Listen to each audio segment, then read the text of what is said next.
and I've been at Codehouse since 2010, and I've been working with Sitecore since around about 2008.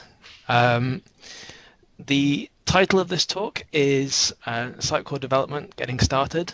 Um, I'm afraid that I've misled you all very slightly because I'm not actually going to talk about development too much in this talk. I'm going to talk about the things that you need to think about before you actually start, because quite often that is the stuff that people forget to do. And particularly if you're new to Sitecore or haven't done many Sitecore projects in the past, then hopefully these things might be useful for you to know. And perhaps in a future talk we can talk more about the actual development and get into the nitty-gritty. So today I've got a few topics that I'm going to run through. I'm going to discuss content structure inside Sitecore. I'm going to spend quite a bit of time on that one. Solution structure, so how you structure your Sitecore solutions. I'm also going to touch on team development, whether to use web forms or MVC, Sitecore abstraction, unit testing, and then at the very end I'm going to touch on some development best practices that people quite often forget or don't know about. So first up is content structure. I'll say, like many things with Sitecore, there are a great many ways that you can structure your content. Some might not be the best way, but certainly there are many correct ways to do it. So I think one thing to take away is that there's no single right way of doing it. You should do whatever suits your project best. But hopefully the things I'm going to talk about in this section will guide you towards making informed decisions on how you're going to set things up. It's also important to consider content structure, because if you take your code out of the picture, your content structure is really probably around half of your Sitecore implementation. And if you don't get it right up front, then it can be quite difficult to change it later on. Because once people start entering content into Sitecore, suddenly it becomes a very large process to modify that structure. So the first thing that you ought to consider is websites. Specifically, how many sites you're going to have in your solution. So you might be creating a project for just a single corporate website, or you might be creating a project for a company that has multiple websites for different countries, or perhaps websites for different products, or any combination of the above. One thing I would say is that even if you're developing a solution for a single website, always assume that there might be more in the future. So never try and design things for a single site solution, because having been stung by this in the past when I first started Sitecore, if you go down that road, then later on when the client says that they would like to have a microsite or an extra site added, suddenly it becomes quite difficult to shoehorn that into the structure that you already have. So for each site, I would always recommend that you have a separate site root. So basically a folder that contains, all of the content that is relevant to that website. You can group those site roots by folder or anything like that to make it a more sensible structure in your tree. But certainly try and encapsulate all the content for each site into a logical area. Next of all, consider what content you're going to share, if anything. So a lot of solutions, if they are multi-site, will have content that is common to multiple sites in that solution. So if, for example, you are a multinational company that's selling things, you might find that your products will be common across all of the different websites, or they might not. But always consider whether or not there is anything like that, and also whether it's common to all of the websites or whether it's common to just some of the websites. And is the content always the same on all of the websites, or can the content be modified on each website? And if it can be modified, in what ways can it be modified? Thinking about all of that will it will help you inform kind of how you structure your content. Next is the sharing of design. So if you have country websites, again using that as the example, then the company might want them all to look the same. They might want them all to have the same design, even if they have different content inside them. So the same presentation elements, the same navigation, same look and feel. Alternatively, they might want the different websites to have completely separate designs. And that's also fine, that's also perfectly possible. You also want to consider whether there's any cases where the shared design will differ in various places. So, for example, if you have forms on your website, do you have a slightly different form on different websites? So if you have country websites, perhaps you might have a different address form, different fields or a different format. Then you also need to consider your site languages. I'm going to talk a little bit more about languages in a second, but consider how you're going to share these, what languages you're going to have in these sites. So are you going to have one site with many languages? Are you going to have one site with one language? Or are you going to have multiple sites with multiple languages? This is something that's very important to consider up front, because if you have a large amount of variation of content between different languages, then in terms of Sitecore, you're best splitting out into multiple websites because of the way Sitecore handles presentation. So this has been changed slightly in Sitecore 8, but given that a lot of people are still using Sitecore 7, the presentation field, which is what controls what renderings are on a page, is actually going to be the same across all languages. That means that you can't have a bit of content that's on one language but not on the other language if you're using the same site route. So consider whether you want to have everything in one place or whether you want to have them separated out. And if you do have them separated out, you also, as I say later, you want to consider how you're going to get that translated as well.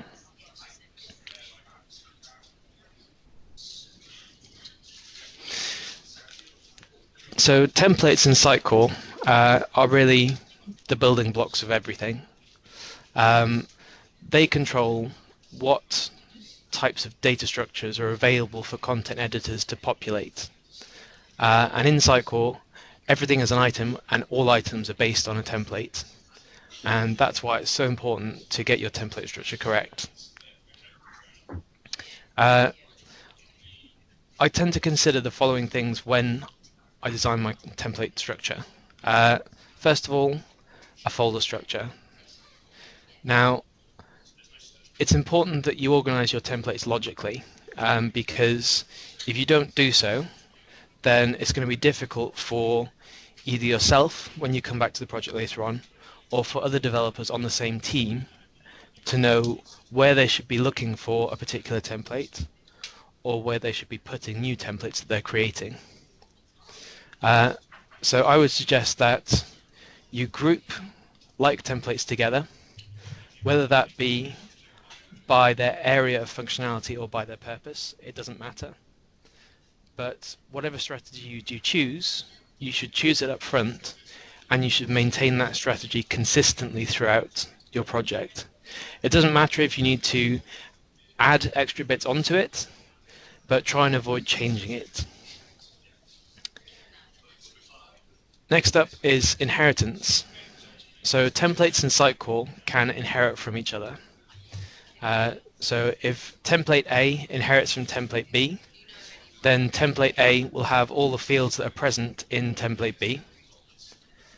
And Sitecore also supports multiple inheritance as well.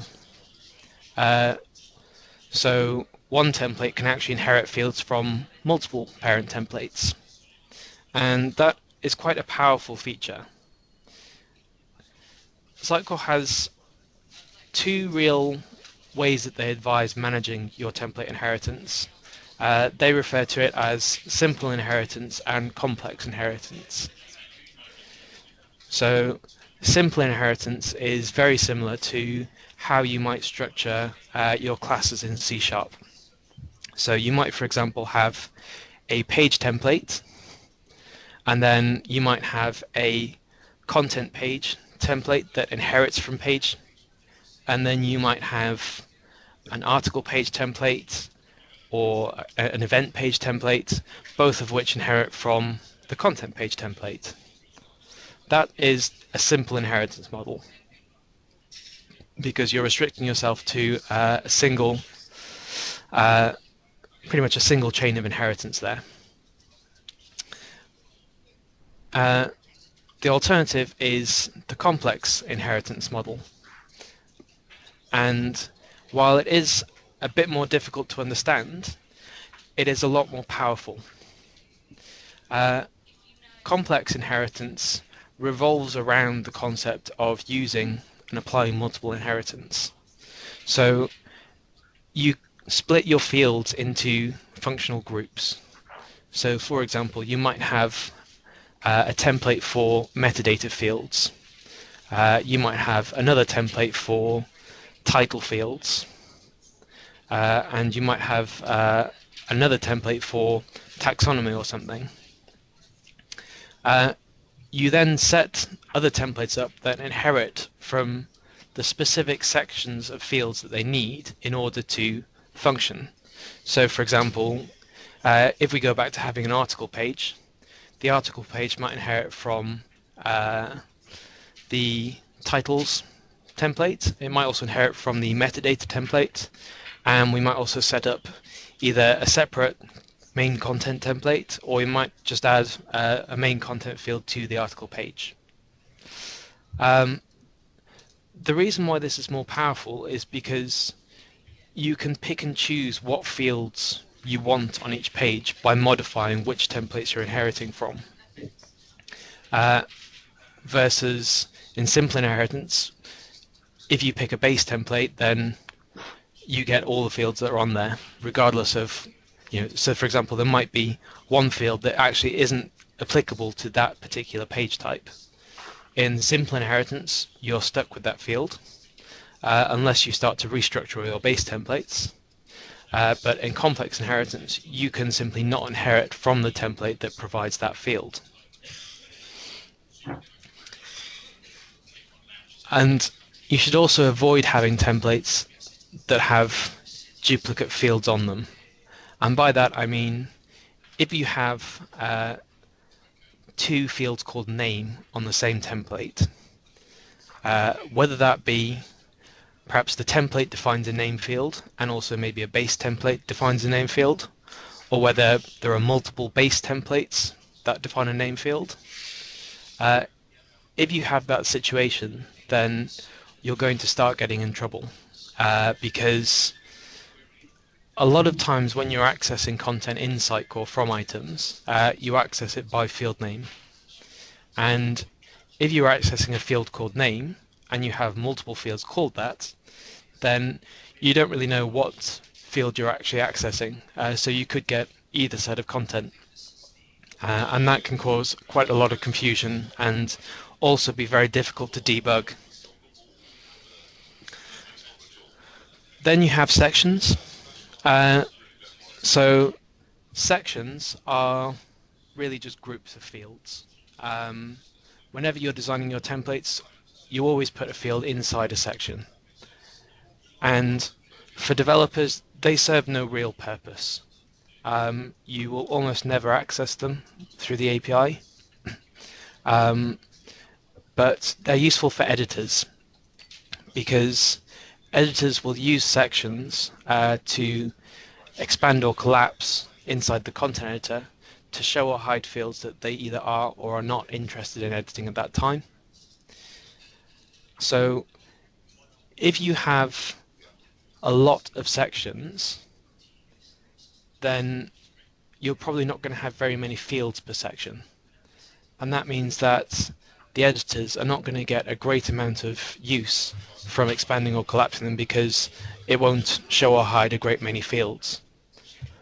Likewise, if you have too few sections, then you might struggle because you'll have perhaps one or two sections on an item, and they're too broad. So when editors are expanding or collapsing them, they're showing or hiding fields that they don't want to show, that they actually want to get access to. So it's very much a balancing act. What I tend to do for sections is I tend to start off every project with a fairly small set of standard sections. So things like content or titles or metadata or page options, things like that. So stuff that you can generally categorize on each page, and then I will reuse those same section names on multiple different templates, so that when I do build up a final template from multiple base templates, all the fields get sorted into the appropriate sections, and the result should hopefully be quite usable by the editors. And then you also have the fields. So obviously they're the most important part of templates, because the fields are the actual bits that hold your content. So those are what the content editors are going to be using day to day.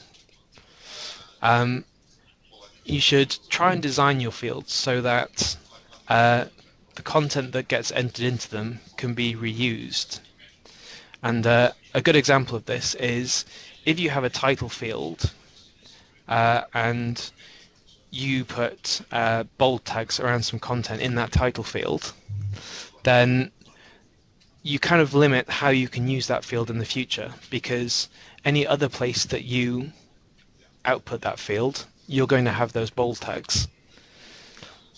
And this is kind of one of the key bits of Sitecore, is that they recommend trying to keep your presentation separate from your actual content.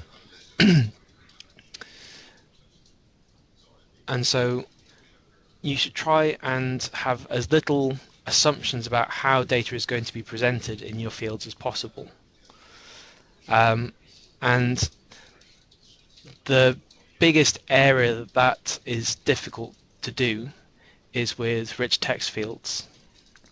So these are fields where the editors get a rich text editor where they can enter HTML and formatted HTML at that. So I would say you can expect things like lists or paragraphs or bold or italic text in those, but I think you should try and avoid cases where editors are inputting things like divs or iframes or script tags, because I've seen a great many Sitecore implementations where there are some pages in the CMS where editors just put in a massive chunk of HTML that contains the whole HTML of the page. And inevitably those implementations will fail, because as soon as the customer wants to change something, so if they want to change from, like, say, let's say arbitrarily a 2-column to a 3-column layout, or a normal layout to a responsive layout, because you have all the HTML actually put in as content, you're never going to be able to get away from that. Whereas if you have your content split out and your presentation in separate files, then modifying those files will modify how the content appears on the front end, and that becomes a much easier task, and your solution will become a lot more maintainable in the long run. It's important to have naming conventions as well.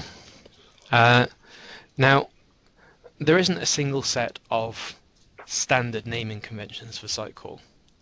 And to be perfectly honest, whatever conventions you use, it doesn't really matter.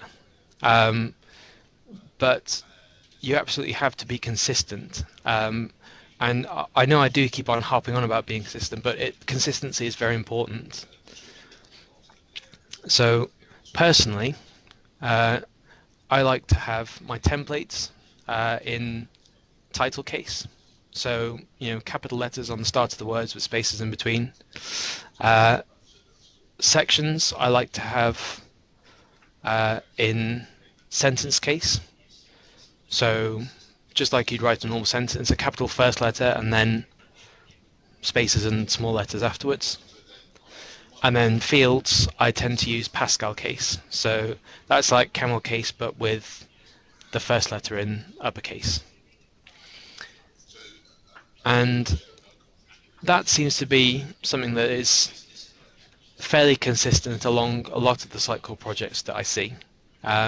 Every now and then you find something that's different, but it's purely stylistic. It's not a problem if it's different, but whatever you choose for your project, stick to it. Don't try and mix and match. Lastly, you have standard values. So standard values are basically the default values for each template. So when you create an item, Sitecore looks at the standard values of that template, and it will populate the item you've just created with those standard values.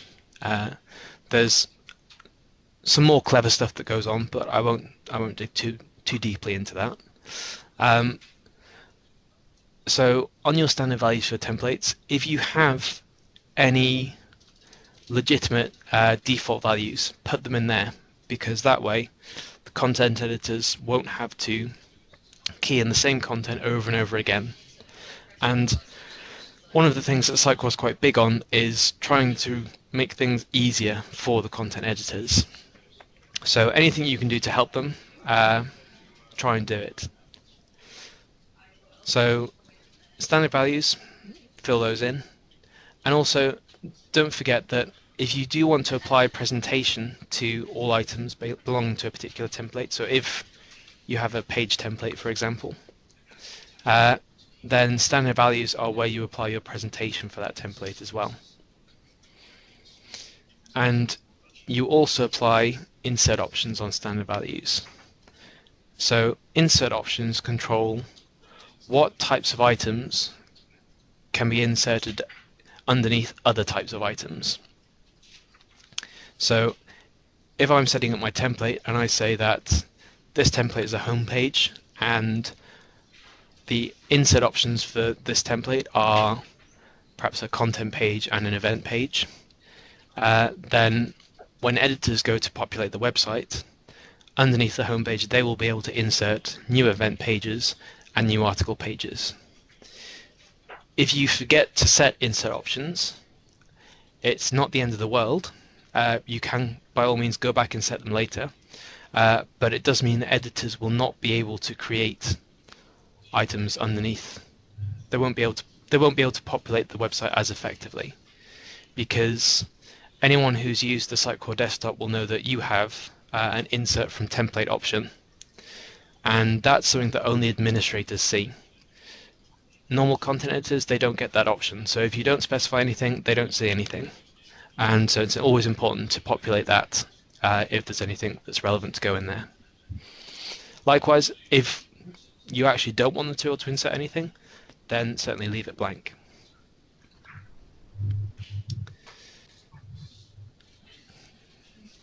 For languages, you need to ask yourself what languages you're going to support in your solution. Now, obviously, you might not know all of them up front, but you should have a fairly decent idea of what direction you're going in. Whether it's going to be a single language solution, which we all love because they're nice and easy, or whether it's going to be a more complex multilingual solution. You need to ask yourself whether you're going to support generic variants. So for example, just German, um, or whether you're going to support more specific variants. So, for example, the type of German that they might speak in Austria. Um, it doesn't matter what you pick, but keep in mind that Sitecore doesn't uh, really maintain a relationship between the two. So if you have someone keying in uh, German, for want of a better term, uh, then Sitecore won't automatically be populating the Austrian German versions. So your content editors will either need to do that themselves, or you will need to put something in place in order to support that. Then you also have the concept of shared content.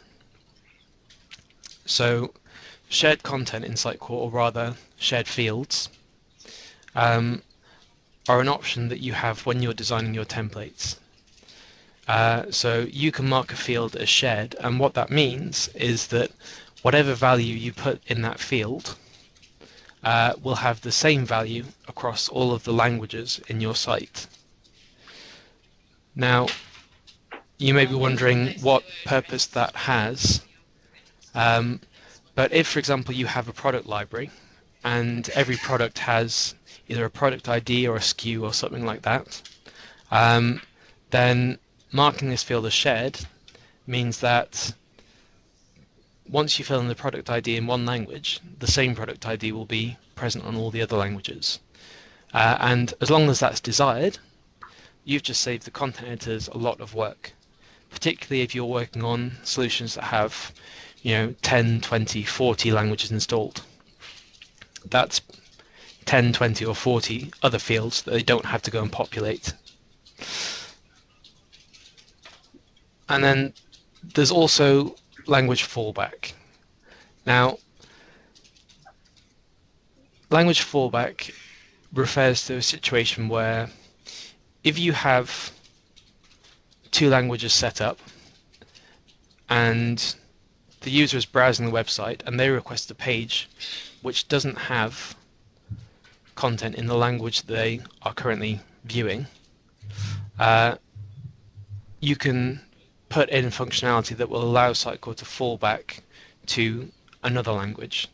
So if you have, and again this is my favorite example, Austrian German, and someone's browsing the Austrian site, and suddenly they hit a page that doesn't have the language specific version of the content they want, do you want to be able to fall back to German?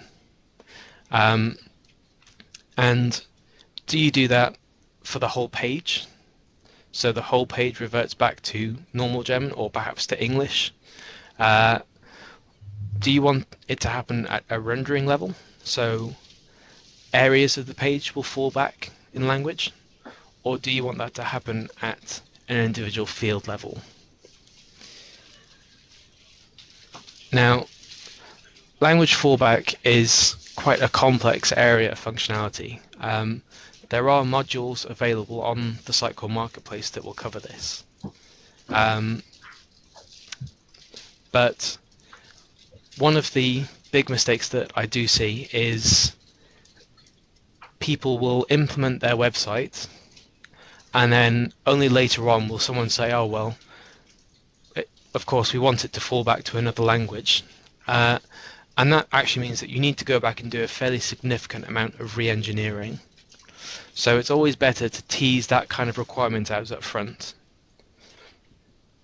I would also say that you should also really question it, because I mean, I don't claim to be a user experience expert, but to me, if I'm browsing a website in a particular language and I click on a link and all of a sudden it switches to a completely different language, that is quite a jarring experience to me. And really, the people who are providing the website are assuming that I know whatever language it falls back to. So while I could probably cope if it's going from Austrian German to normal German, if it's going from, for example, from Chinese back to English, that could be it's not a fair assumption to make. I always think that by far a better thing to do is to say, perhaps present the user with a prompt to say, I'm sorry, we don't have the content in your language. Would you like to see the content in? And then just list the other languages that are available. That's always a perfectly feasible option, and it's an option that I think sometimes users don't, well, the customers don't really consider enough. But that's just me, what do I know? So next up we have page types, and specifically identification of page types. So, I guess first it's probably worth considering what a page type is. To me, page type is really a template. A website will have one or more page types, and each page type will have a set of renderings that are present on that page by default, along with a set of things that editors can add to that page. So when I'm identifying page types, what I do is I look through either an existing site or the wireframes that we're getting for the new site, and I try and imagine what content on that page is optional. And then if you ignore the optional content that's on each page, what kind of standard sets of pages do you have? And from there, you can tend to clarify that with the customer, because they will also have a much better idea of their content than you will. And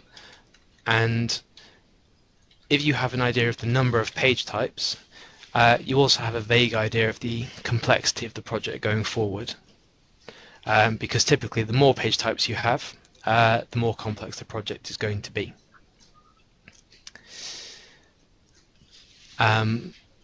Of course, that doesn't always hold, but as a rule of thumb, it's fair. So yes, consider what goes on each page type,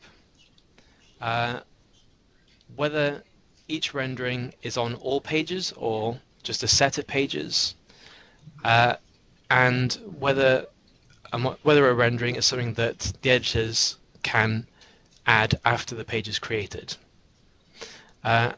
And we at Codehouse tend to refer to those as modules.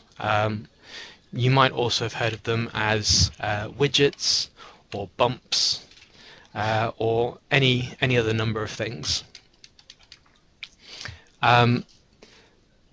But I would say that once you've got your list of page types, you also want to start working on your list of modules, because that will form a backbone that will help determine your project scope or your project backlog.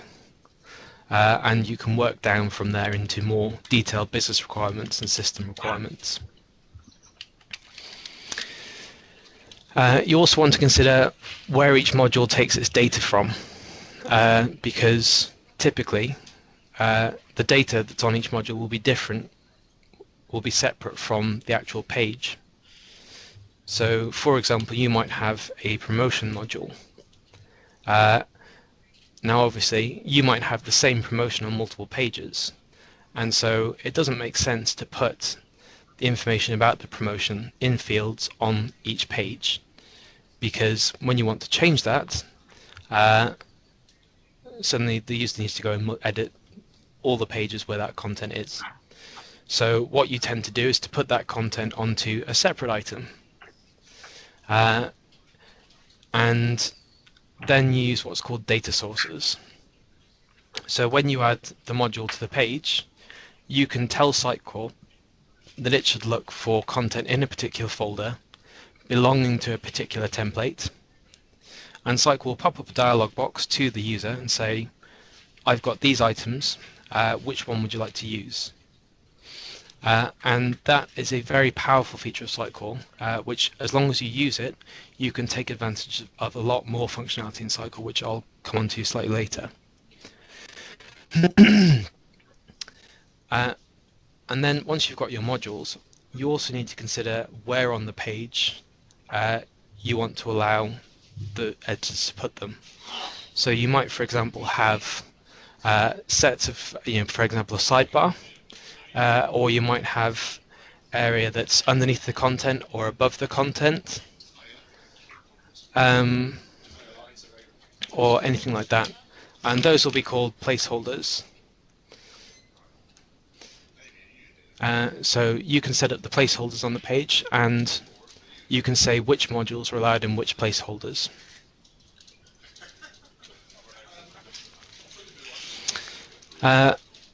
And lastly, and probably quite importantly, you have your actual content. So we mentioned earlier that you need to consider where you have your site routes, how many site routes you're going to have, and what structure you're going to use for them. But you also need to consider what the structure of each website is going to be. Now, typically, you will have either a folder or some other item that is the root item, and then inside that you will have a home item, which will be the home page. And underneath that home item will be all the other pages that are in your site. That is the most common setup for Sitecore. That is what I would say probably 75 to 90% of Sitecore structures are like. You will also have another folder that contains global content or settings or whatever you want to call it.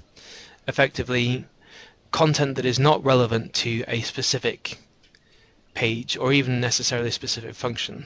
So for example, you might have snippets of text, so things like read more or see also, or field names, just the random bits of text that you inevitably find on all of your sites. And by holding all that content inside Sitecore, you're ensuring that the users, the content editors, are able to get to that content. They're able to change it if they want to, and if you do have multiple languages, that they're able to translate it effectively as well. So stuff that you might perhaps have, in a normal ASP.NET project, consider putting in a resource file, you might want to consider putting into that global folder. And again, you should structure that global folder fairly carefully to make sure that it doesn't get too messy and that it stays easy to find things and people will know where to look for things that they're after. A third thing that you often find in the websites are module folders. So one thing that Sitecore typically advise against is having items underneath your home node that aren't actually pages. Now, that's partly because it can make the site structures quite messy, and also partly because everything underneath the home node is addressable by a URL. And if you have a URL that doesn't have a layout associated with it, Sitecore will return an error. And that means that if something is crawling your website and happens across some of those URLs, the search engines will start thinking that you might have lots of errors on your site. And well, again, I don't claim to be an SEO person. There is a chance that might harm your search ranking. So if you're going to have things like lists of promotions and stuff, consider putting those either in the global folder or in a separate modules folder. How you exactly do it or what you name them, it doesn't matter over much. But I mean, I'm sure you know, I'm just going to say, as long as you're consistent and as long as the editors know what to expect, you shouldn't really have any problems. One other thing you need to consider, which I haven't actually put on the slide, is that Sitecore strongly advises against having more than 100 child items under any particular item. So descendants, you can have as many as you like, but immediate children, you have a limit there of around about 100. The reason for that is that beyond that number, the content editor starts to perform quite slowly for editors, particularly when they're expanding or contracting it. There are workarounds for that, and it's not a hard limit, and it's not something that's enforced by Sitecore, but it is a recommendation. So if you have projects where you have perhaps press releases or list of articles that will grow over time, or if you're importing a bank of old content anyway, and you've got more than 100 items, you want to consider introducing some kind of folder structure there. So anyone who's seen, pretty much anything on the internet will be familiar with blogs having folders in their URLs that are split out by things like years and then months and perhaps days. Consider doing something like that. So have your articles root item, your articles page. Underneath that, have a set of items for year, then potentially sets of items for month, and then your actual articles. Or whatever other structure makes sense for whatever content it is that you're presenting. And because you're adding these pages, these items underneath the home node potentially, also consider what you want to do if the user, so for example, let's say the user is looking at a particular article and they see on the address bar that this is 2010 October, my important article. If they just strip off that URL and leave it to 2010, consider what you want the site to do, because that's something that search engines will do when they're crawling the site. The main options you have, you can redirect up to the parent if that happens, or, and I think this is probably the best option from an SEO perspective, but again, not an SEO expert, consider introducing just a basic listing of items in that folder. So if they go to 2010, give them a list of all the articles that were published in 2010. It's not too difficult, and it increases usability, and also it potentially increases SEO as well.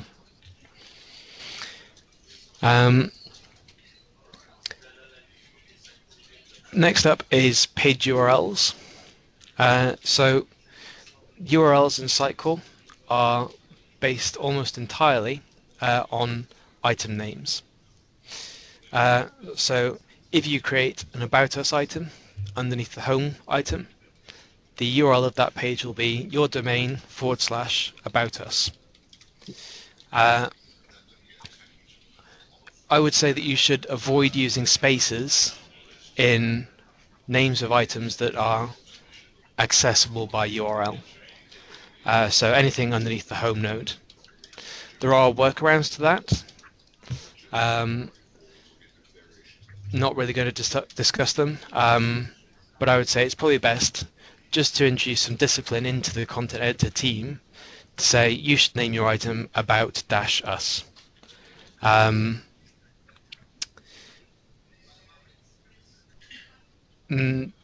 suppose the next question that you might be asking is, if you have a multilingual site, About-Us probably isn't very useful for, let's say, French users. I'm not going to attempt to figure out what About Us is in French. I've got no idea. But it's definitely not About Us.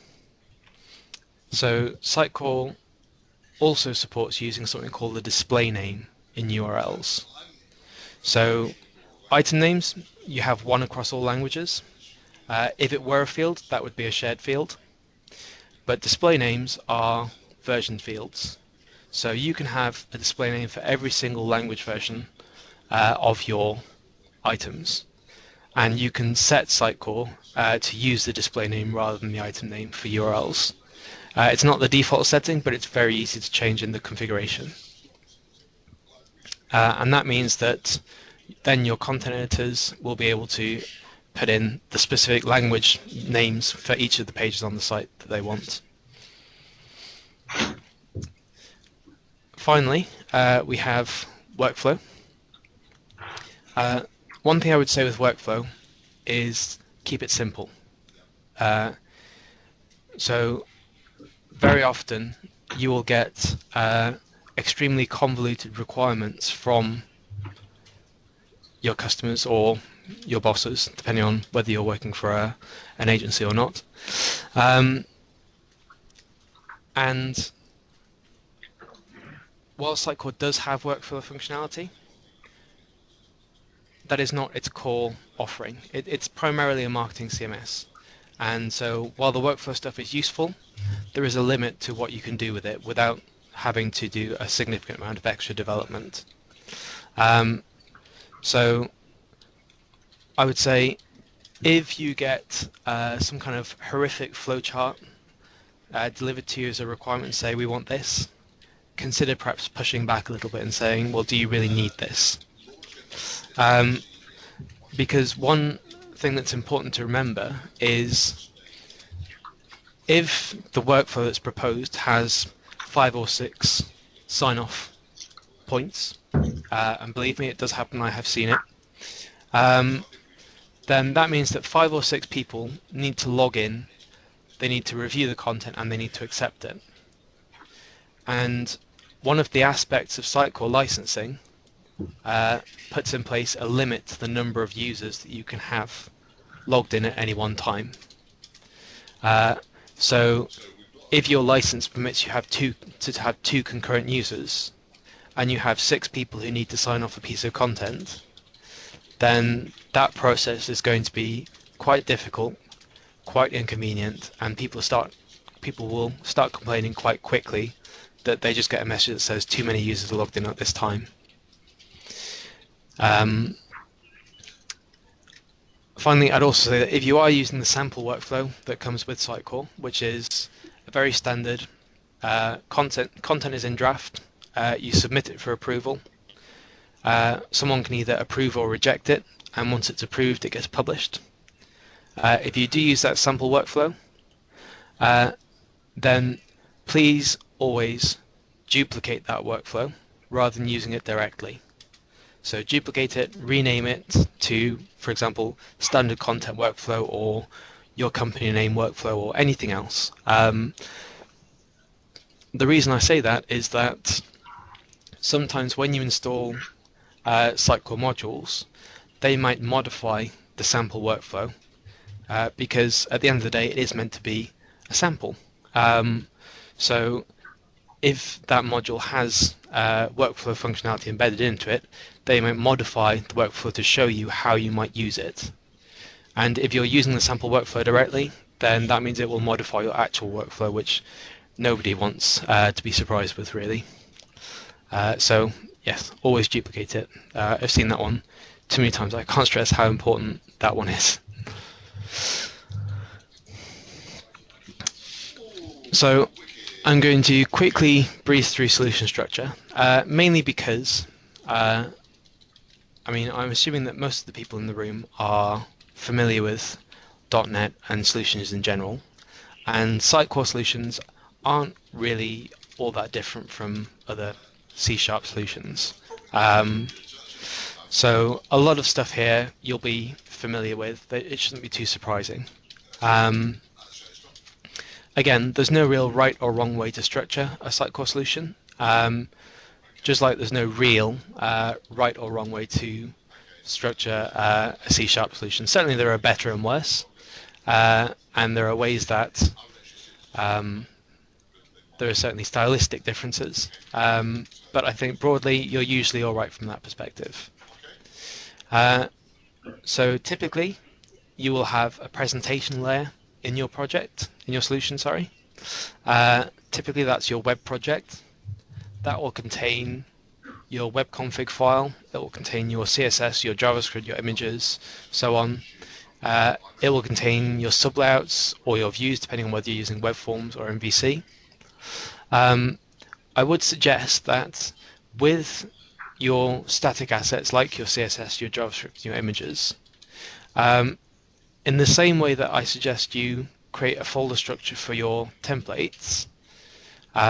So for example, you might have templates for one site in one folder and templates for another site in a separate folder.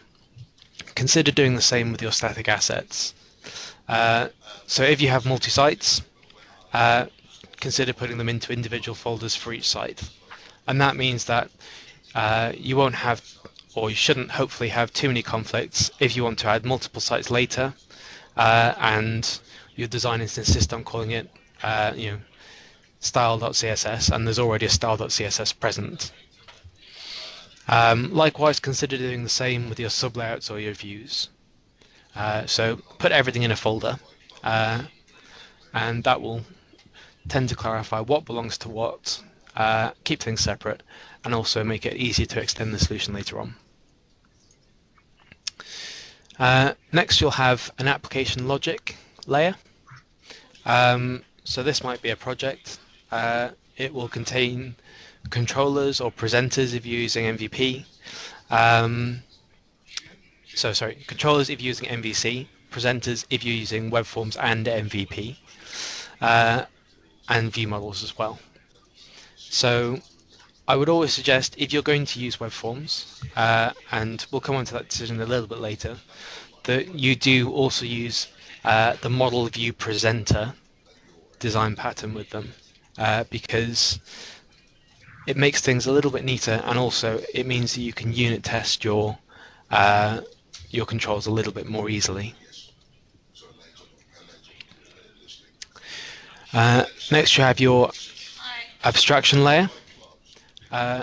So this is something that I always have, because I prefer to use dependency injection in my projects.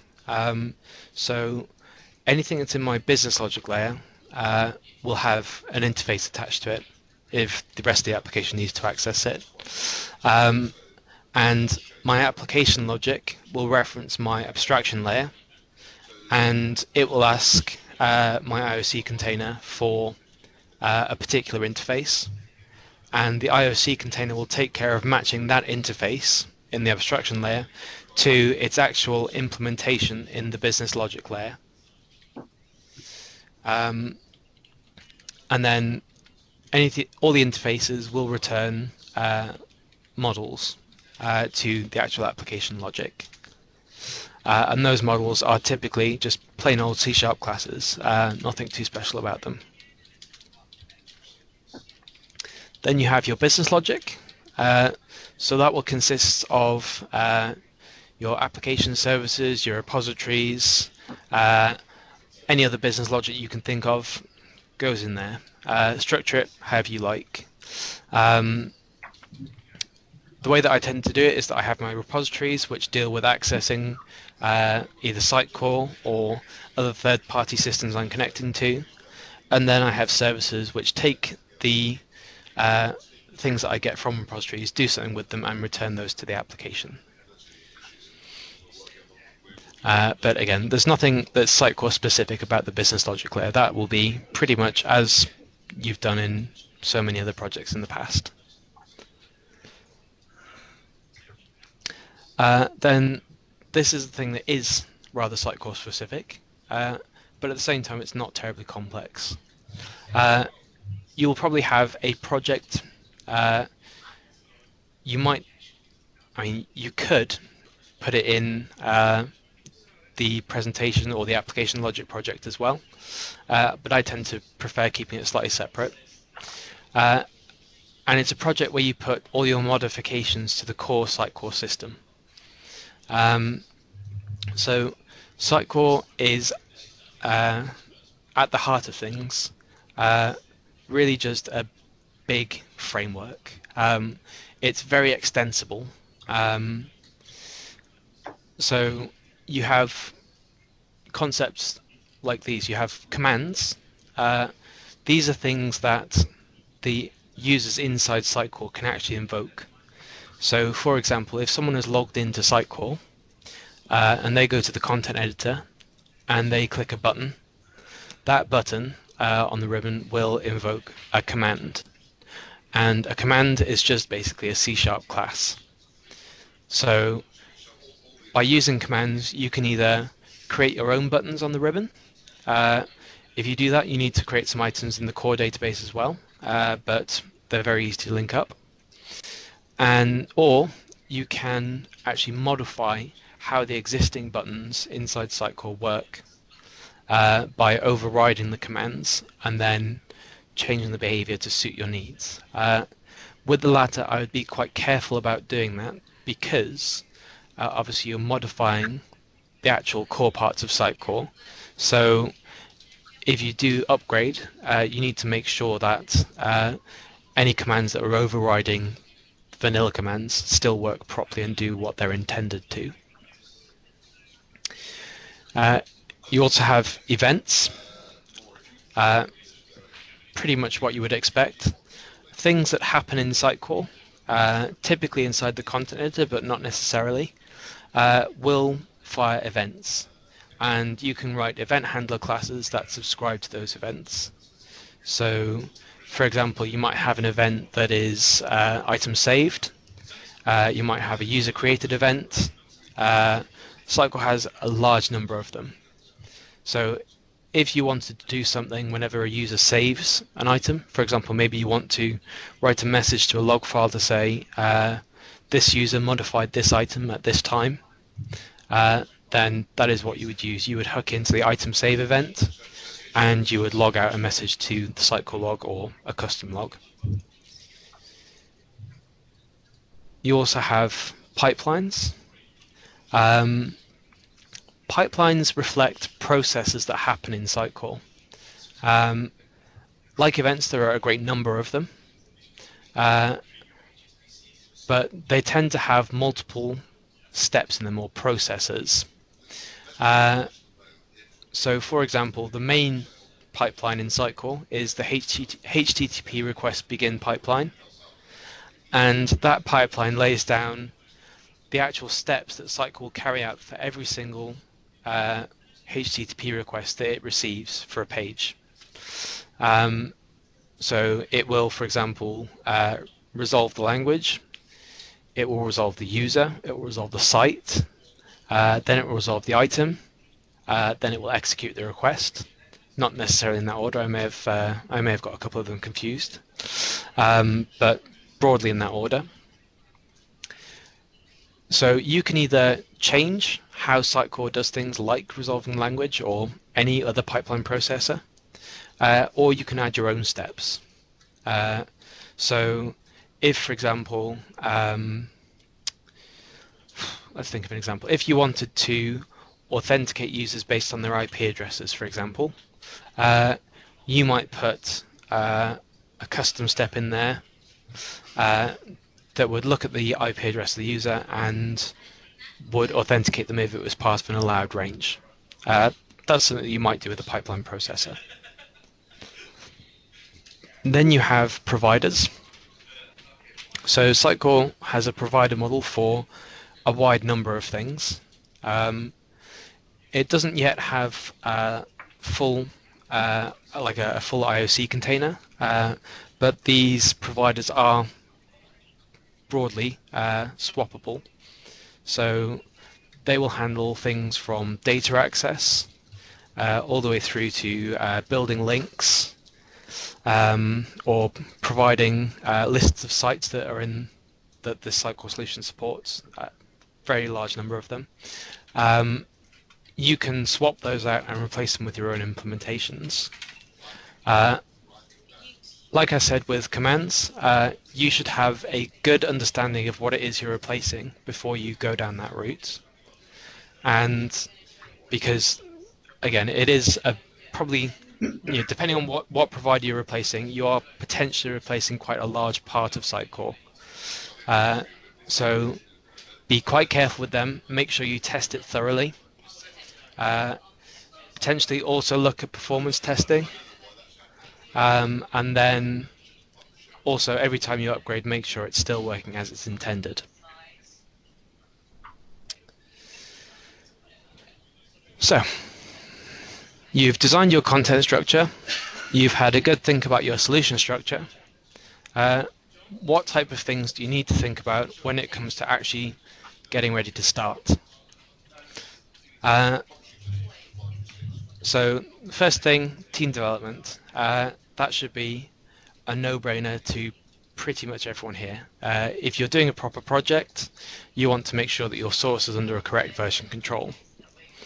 So as far as I'm aware, there is no limit on Sitecore support. There's no limit from Sitecore on which version control systems are supported. I've used TFS, Subversion, Git, quite a few. Personally, I prefer Git, but again, that's personal choice rather than a technical reason. Obviously, you want to version your code. I don't think I need to talk too much about that. But the interesting thing is whether you version your content. So you're spending quite a bit of time putting up, setting up content structures inside Sitecore, folders, templates, other items. How, if you're working in a team, do you make sure that you have the same content across all your different developers?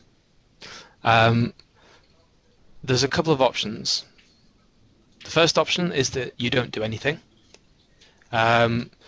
That is quite labor intensive because it means that you will either have sections of functionality that don't work on different developers' machines, which is never ideal because it means that developer A can't necessarily pick up the work of developer B if developer A is off for some reason. It also means you've got no visibility of what items you need to deploy when it actually comes to the end of your sprint or when it comes to doing a release. So I wouldn't advise doing that at all. The next option that you have is you could, again, still do nothing, but all work from a central shared database. That is something that Sitecore supports. It will work just fine. So everyone will be able to see everyone else's items. And quite often people who work like that will keep a list, possibly under source control, of all the items that are modified and what needs to be deployed in the next release. So when it comes to doing the next release, someone will go and look at that list, create a Sitecore package containing all of those items, and when they deploy the code, they will also install that Sitecore package. Again, it's less than ideal because it relies on people remembering to keep that list up to date. Then, next up, you have a free option. So I think the most popular option is using something called Sitecore Ship and Unicorn. Those are two different open source products, or libraries rather, that are freely available on the internet. I think there's plenty of videos that say how to use them. And what they do is they take care of looking at your local Sitecore database. They will they will serialize content into files, and then you can then check those into source control as you would any other C# files. And then when someone else gets them, they will also allow the user to deserialize them into that user's local database as well. So that way, when you check out the new version of the code, you also get the new version of the content and all the new items associated with it.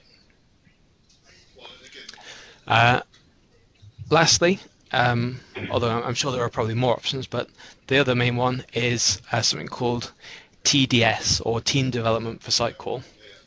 It's a product that is sold by a company called Hedgehog Development. It's what we use at Codehouse internally, and I've been fortunate enough to have a good amount of experience with it.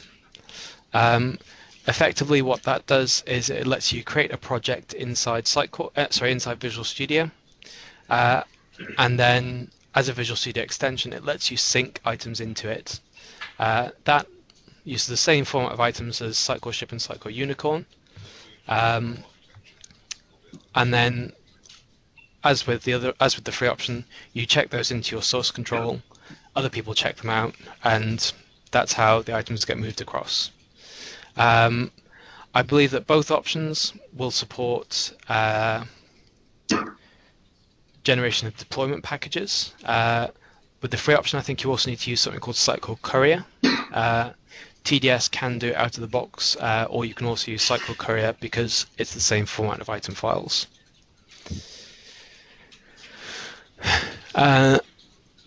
So the next decision that you need to make is which web framework you're going to use.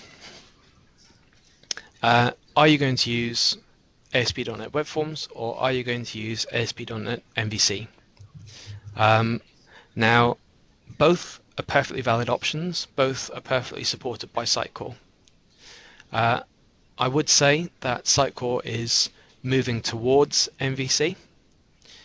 Certainly the support of MVC in Sitecore is growing, and the number of MVC implementations of Sitecore is also growing.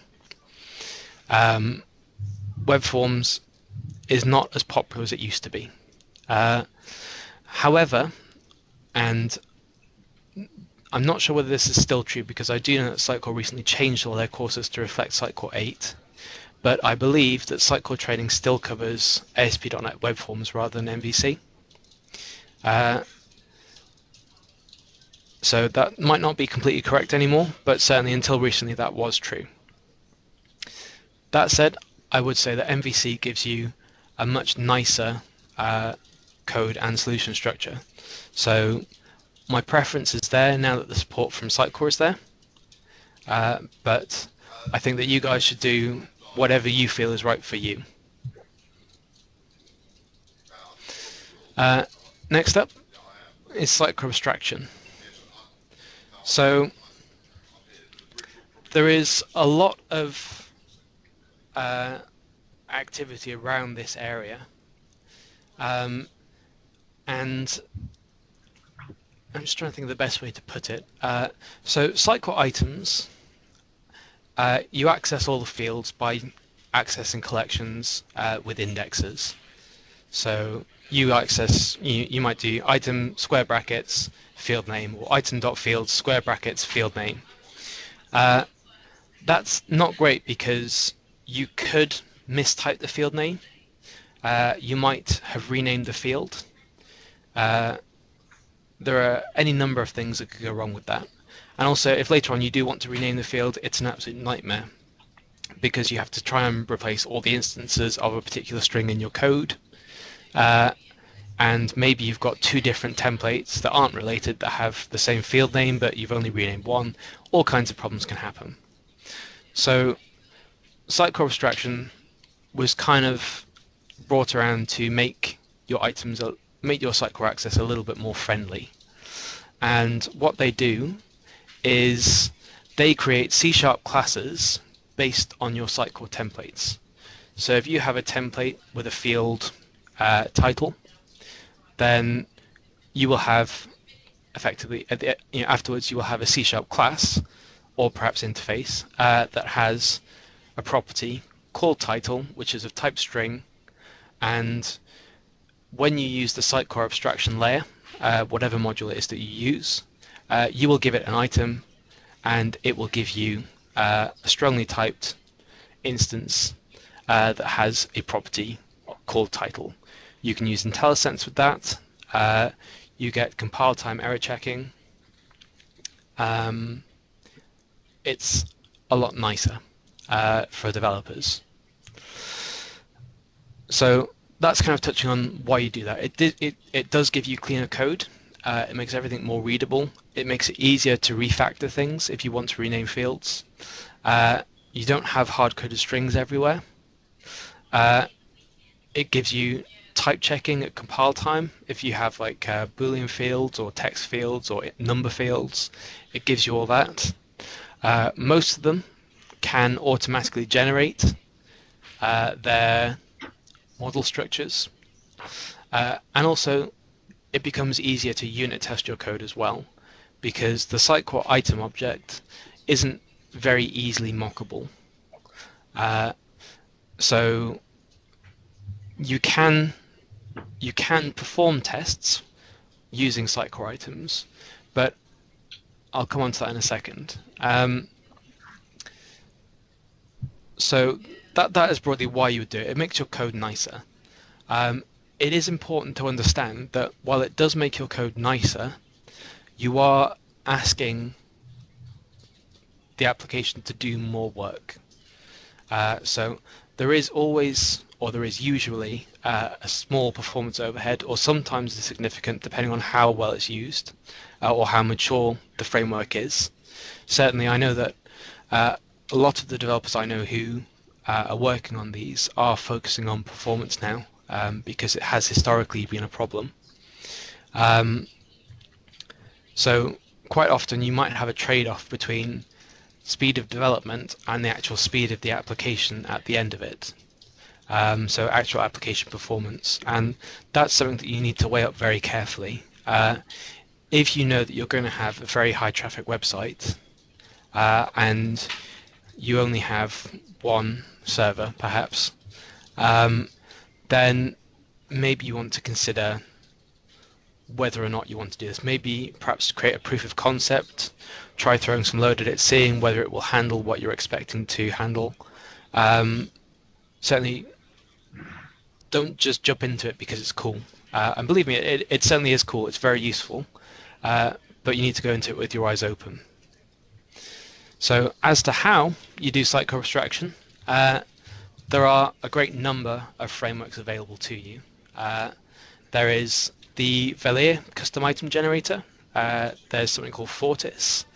There's something called the Glass Mapper. There's something called Synthesis. There's no reason why you couldn't roll your own, although I would suggest that perhaps before you did roll your own, make sure you have a thorough understanding of the performance aspects of Sitecore. There are a great many out there. By all means, have a look at some videos on YouTube. See which ones appeal to you the most. Then we have unit testing. So I mentioned before that Sitecore items can't be mocked, or at least they can't be mocked easily. There are ways and means of getting around that, although you can certainly argue that at that point what you're doing is no longer unit testing, because while you might be calling a method, you're also relying on a whole layer of Sitecore underneath to get those items. So technically that would be integration testing. But there is also something called FakeDB, which has come out relatively recently, which basically sets up a fake Sitecore database. It's quite cool. If you're looking at that, it's worth taking a look. But as to what you test, pretty much it depends on your abstraction layer. I would say that you should always try and test any of your business logic. And if you're able, certainly test your presenters or controllers and try and make sure that everything's working as it's supposed to. You will never get, I would say, 100% code coverage unless you spend a lot of time architecting things. I would say for your first couple of projects, it's probably not worth trying. Test the important things, and that should help you get quite far. So lastly, just going to cover a couple of development practices. There's a lot more about this on the Sitecore Developer Network, but these are the things that I see forgotten quite a bit. So configuration includes, Sitecore comes with tons of configuration. It also recommends that you don't directly change it, because that will make your Sitecore upgrade process a lot more difficult. Instead, what they recommend is that you use configuration include files. These are extra files that you put in your app-config include folder. There are plenty of examples in there when you get the vanilla Sitecore installation. And what they do is they let you modify the configuration. So Sitecore, when it loads, will look at all those include files. It will look at the default configuration and it will apply them and make those modifications to its configuration before it starts up. It's very useful, very cool. Use it. Next of all, referencing with IDs. So if you can, prefer to reference items from your code if you need to, using an ID versus using a path. The reason for that is that content editors, they do like to rename things. And if you've referenced something with a path and a content editor renames it, that means that path is no longer valid, and that means that your application might potentially break. So prefer to reference items using IDs. Next of all, render your fields. So use the field controls or use the MVC helper methods. If you don't render fields, then page editor won't be supported, because rendering the fields, among other things, adds all the markup that the page editor needs to make that field editable.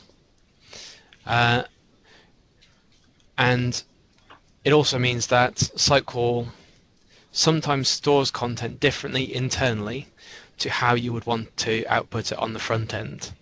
So, for example, if you put a link in a rich text field, Sitecore will store that internally as a GUID. And if you render that out directly, without rendering the field, then that means that the GUID gets shown to the user. Whereas if you send the field correctly through the render field pipeline, then that GUID will get replaced with the proper, friendly, internationalized path name for that item.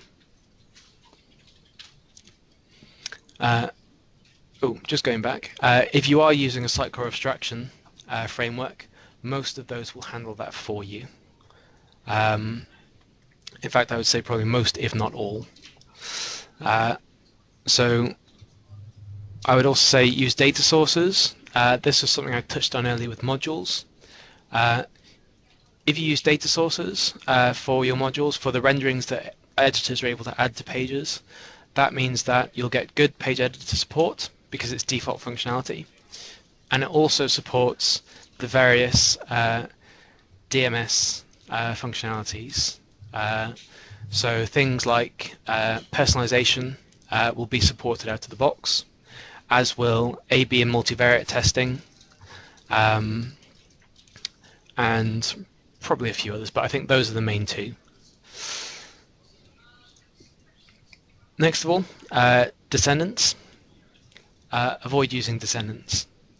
So the reason for that is if you try and get the descendants of an item, Sitecore will go away to its database and it will receive it will go and fetch every single descendant of that item in the tree. Now, if that gets called on your home node and you have a lot of content, that means Sitecore is going to do a large amount of processing, a large amount of data access, and use a large amount of memory to go and fetch that collection, from which you might want just one or two items. It's quite wasteful to do that. If you're doing it on a constrained subtree, so a subtree where you know the amount of items is not going to grow, it's not too bad, but there are always better alternatives. Mainly, you have the Sitecore content search APIs. Those will let you do probably anything that you're going to do with descendants. And also you have the links database, which is much more limited. But for example, it's very useful if you want to find all of the items that are based on a particular template. But likewise, you could do exactly the same thing with the content search index. Next of all, I would say avoid using Sitecore queries. So it's not as bad as descendants, but it still has quite a large overhead when you're processing it, and it's quite an old technology. So it's pretty much considered to have been replaced by the Sitecore content search APIs. The only reason that it's not fully deprecated, I think, is because there are still some places within Sitecore that need it. So things like field sources, where you can specify what items are allowed by users to be selected, and a few other places like that. But typically I'd say if you're looking at using query, then you should probably be looking at using content search instead. And finally, using HTML cache. So this is something that people often forget to do, but it is tremendously useful. If you have a sublayout or a rendering of any type that is quite expensive to render, and which doesn't have a postback on it if you're using web forms, and which doesn't change very often by users, then consider applying HTML caching to it. Again, there's full documentation on this in the SDN, but it means that the page will load that much faster. And good candidates for that are things like navigation, headers, footers, anything like that. Consider caching it, and that means that the next time that Sitecore has to render it, it will just go to its cache in memory and it will pull it out. Don't confuse HTML cache with output cache. So HTML cache is something that's managed by Sitecore. So whenever content editors publish things, Sitecore will clear the HTML cache. If you use output caching, the ASP.NET output caching, that can't be cleared by Sitecore, or rather it isn't cleared by Sitecore. So you might see cases where editors will publish something, and if you've added output caching to it, then Sitecore might continue to serve the old content. And typically when that happens, editors will start to panic. So that's just important to know. So that's me done. I seem to have overrun quite a bit.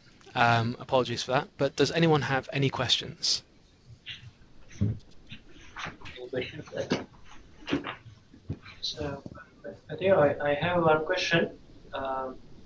Can you hear me? Yep. Right.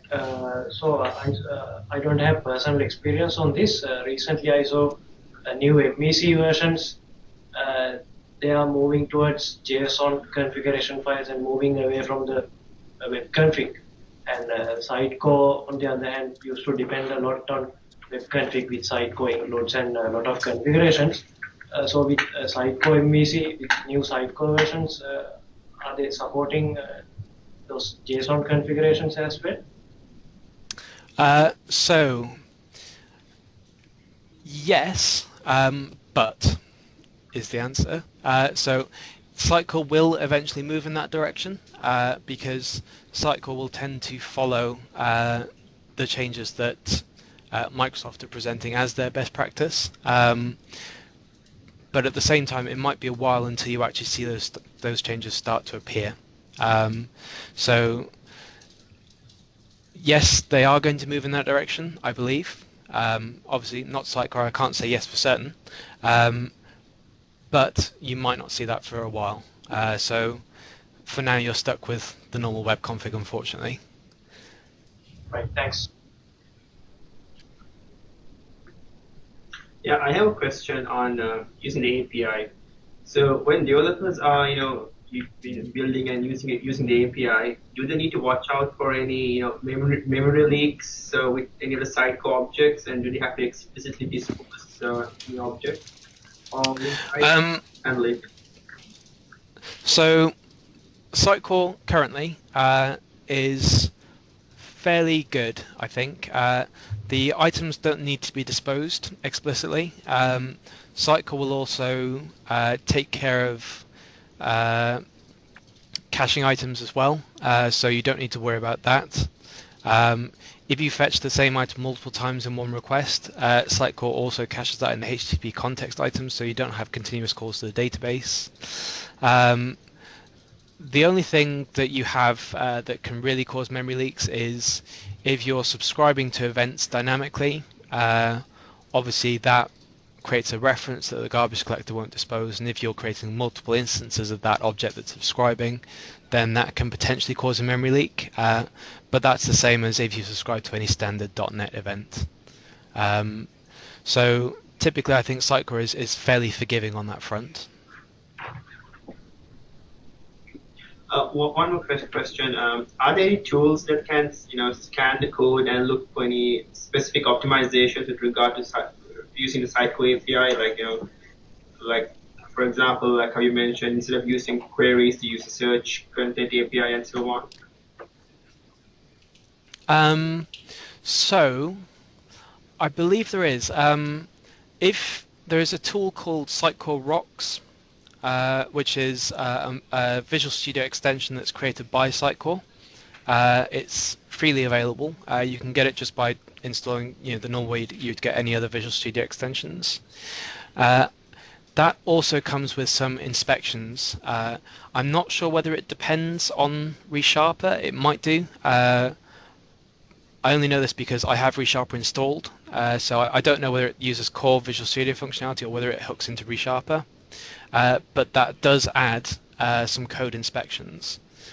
You can also, I believe, if you have TDS, that has some code inspections as well, although I personally haven't used those.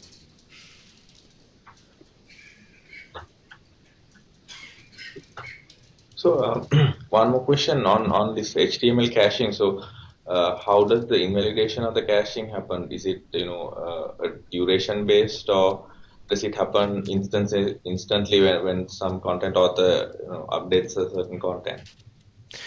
So by default, items are added with no absolute expiration.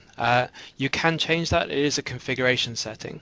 So if you do have time-sensitive stuff as well as content-sensitive stuff, you just need to make sure that you set that in the web config, or rather in a config include file. But yeah, Sitecore will automatically completely clear the HTML cache whenever you publish new content. So as well as having the potential there for a timed invalidation, if you set it up, stuff will get cleared whenever new content gets published. So that means that you might want to consider whether or not HTML caching is correct if you're also displaying stuff that's coming, for example, from a third-party web service or something. But certainly if it's just content, then go for it. Site will automatically take care of that for you.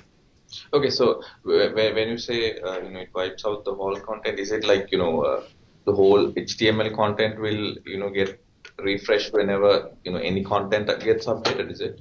So yes, and there is a reason for that, and there are actually some blog posts around trying to reduce the effect of that as well. But the problem is that while the context, while whenever you visit a URL on Sitecore, you know that the page item is a particular item. You could include content from any other number of items, and so Sitecore's got no real way of checking that or maintaining that dependency, because it would be prohibitive to do so. So it's a lot safer for Sitecore just to clear out the whole HTML cache rather than run the risk of there being some stuff that it hasn't registered a dependency for. I think there are some posts around if you have multiple websites in Sitecore, then you can modify some Sitecore functionality so that it only clears HTML caches for specific sites. So for example, if you publish content for site 1, the HTML cache for site 1 gets cleared, but the HTML cache for site 2 stays the same. But that's again, I think if you look at if you search for John West and HTML cache, that will probably be one of the requests that comes, one of the results that comes up. Yeah, thanks. No problem. Any more questions? I think it's okay. Question. Oh, okay. Thanks, Matthew. So, thank you. Great. Thank you very much for your time.